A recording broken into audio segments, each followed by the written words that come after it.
Latest सर्वे कह रहे हैं कि नरेंद्र मोदी की पॉपुलैरिटी बढ़ रही है। मोदी की वेलफेयर स्कीम्स को लेकर देश की एक बहुत बड़ी आबादी उन्हें सबसे दमदार नेता मानती है। मुस्लिम कम्युनिटी में भी मोदी की आउटरीच बढ़ रही है, लेकिन मोदी के विरोधी उनकी इमेज डैमेज करने के लिए सारी कोशिश कर रहे हैं। महाराष्ट्र में इसे लेकर इस वक्त सबसे ज्यादा हलचल है। औरंगाबाद में पिछले एक हफ्ते से औरंगाबाद का नाम बदलने को लेकर प्रोटेस्ट हो रहा है। निशाने पर महाराष्ट्र की सरकार है, लेकिन टारगेट पर बीजेपी है। पिछले कुछ दिनों से बीजेपी मुसलमानों के करीब जाने की कोशिश कर रही है।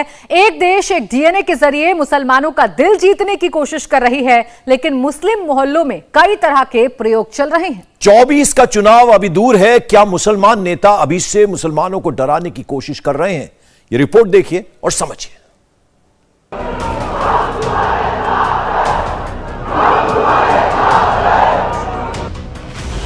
यूपी, महाराष्ट्र, राजस्थान, कर्नाटक और तेलंगाना, उत्तर से लेकर दक्षिण तक कम्युनल टेंशन के कई एग्जाम्पल और अपीजमेंट वाले पॉलिटिकल सैंपल नजर आ रहे हैं। फ्रीडम ऐप से सीखकर आपने पौधशाला की शुरुआत की है क्या? अगर ऐसा है तो आप अपने पौधों को 1 करोड़ फ्रीडम ऐप के जो ग्राहक हैं उन्हें बिना किसी खर्चे के आप उसे बेच सकते हैं। लेकिन सबसे पहले औरंगाबाद की बात। औरंगाबाद में ओवैसी की पार्टी शहर का नाम बदलने को लेकर फुल एक्शन में नजर आ रही है।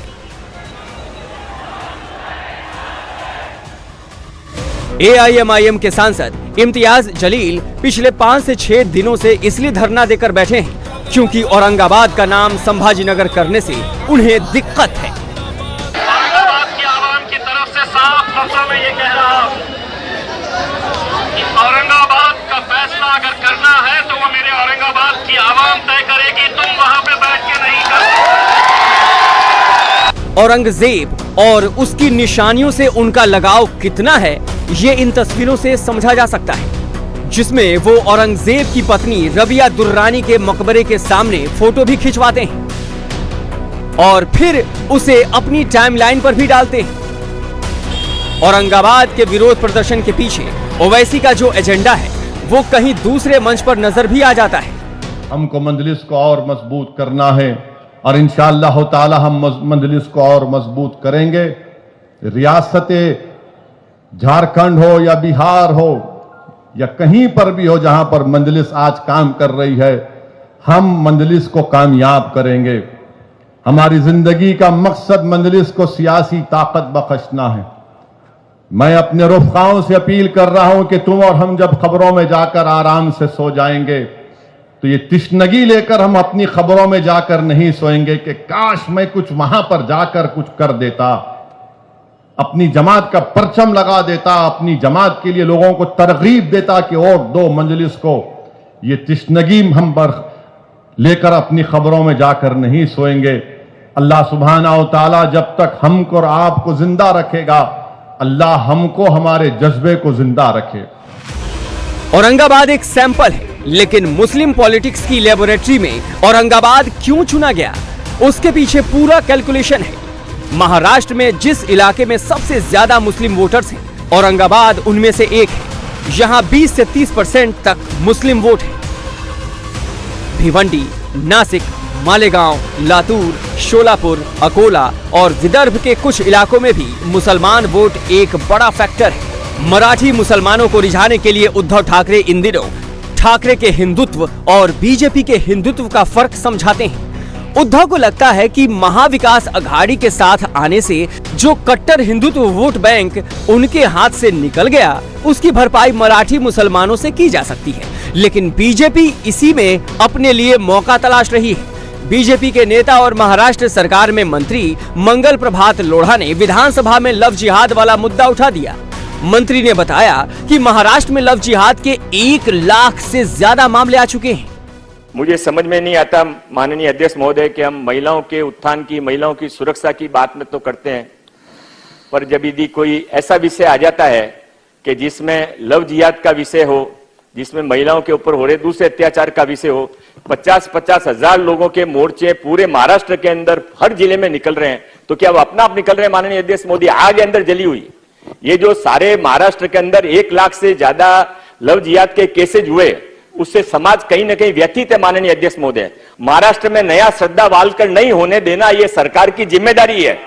श्रद्धा वाल करके 36 टुकड़े करके मार दिया जाए, पर चूक चूक मारने वाला और कोई था, मरने वाली और कोई था, इसलिए वो इश्यू नहीं बनता है। ऐसा नहीं होगा।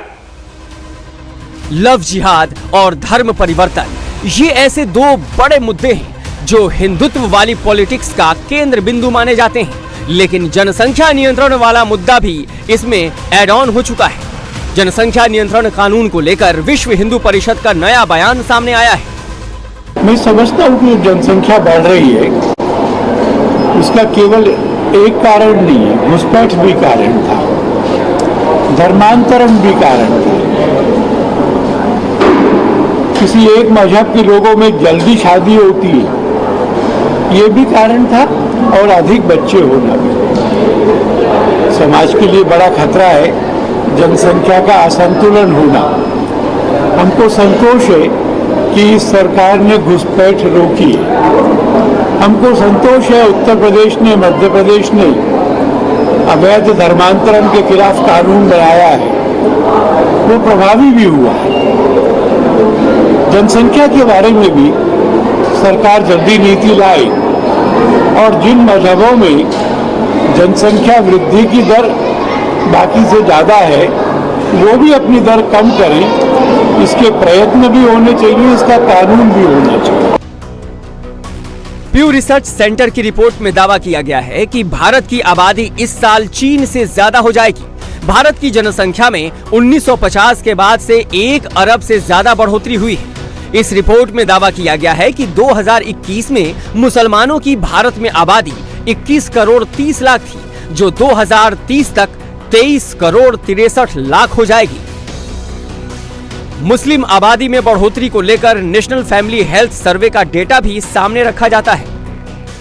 जो नेशनल फैमिली हेल्थ सर्वे है उसका रिपोर्ट ये है कि हिंदू, सिख, जैन, बौद्ध, ईसाई इसमें जनसंख्या वृद्धि की दर कम हुई है, एक्सेप्टेबल लिमिट तक आई है, और मुसलमानों में वह बाकी सबसे ज्यादा है, जिसके कारण जनसंख्या का असंतुलन हो रहा है। इसको ठीक करना आवश्यक है। लेकिन जब भी मुस्लिम पॉपुलेशन की बात आती है ओवैसी भड़क जाते हैं। ओवैसी बार बार यही गिनाते हैं कि भारत में सबसे ज्यादा फर्टिलिटी रेट मुसलमानों का ही गिर रहा है। तो हमारे मुल्क में एक चीज है TFR, टोटल फर्टिलिटी रेट, वो 2% हो गया। माने इंडिया का फर्टिलिटी रेट बहुत ज्यादा गिरा, और सबसे ज्यादा अगर TFR रेट गिरा मुसलमानों का गिरा, मुसलमानों का गिरा। ये national family health survey 5th उसका रिकॉर्ड बता रहा है। अब आप ये बोलते हैं कि रिलीजियस इम्बैलेंस मुल्क के लिए ठीक नहीं है। मुस्लिम वोट के कई दावेदार हैं, लेकिन मुसलमान की सबसे ज्यादा रट ओवैसी लगाते हैं और खुद को मुसलमानों का सबसे बड़ा नेता साबित करना चाहते हैं। तो उसके पीछे वजह भी है। ओवैसी अब तेलंगाना से निकलकर महाराष्ट्र, राजस्थान, उत्तर प्रदेश, मध्य प्रदेश और बिहार में मुस्लिम वोट बैंक मजबूत करना चाहते हैं।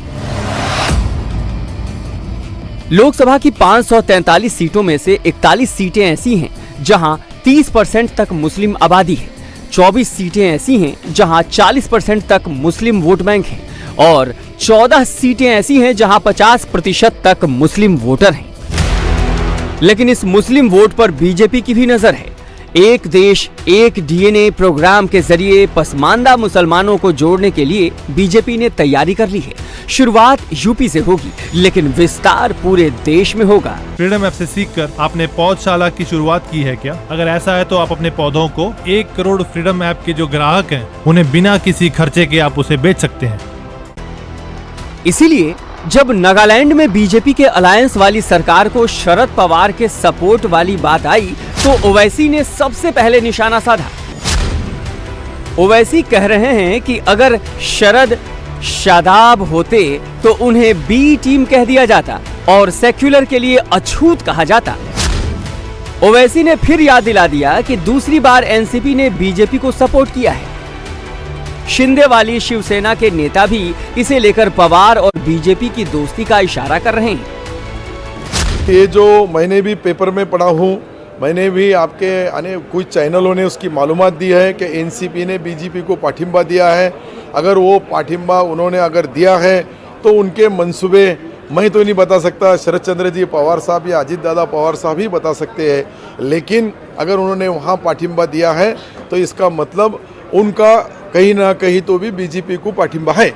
इंडिया टीवी हर वक्त हर जगह डाउनलोड करने के लिए सर्च करें India TV news Google play store या ऐप स्टोर पर।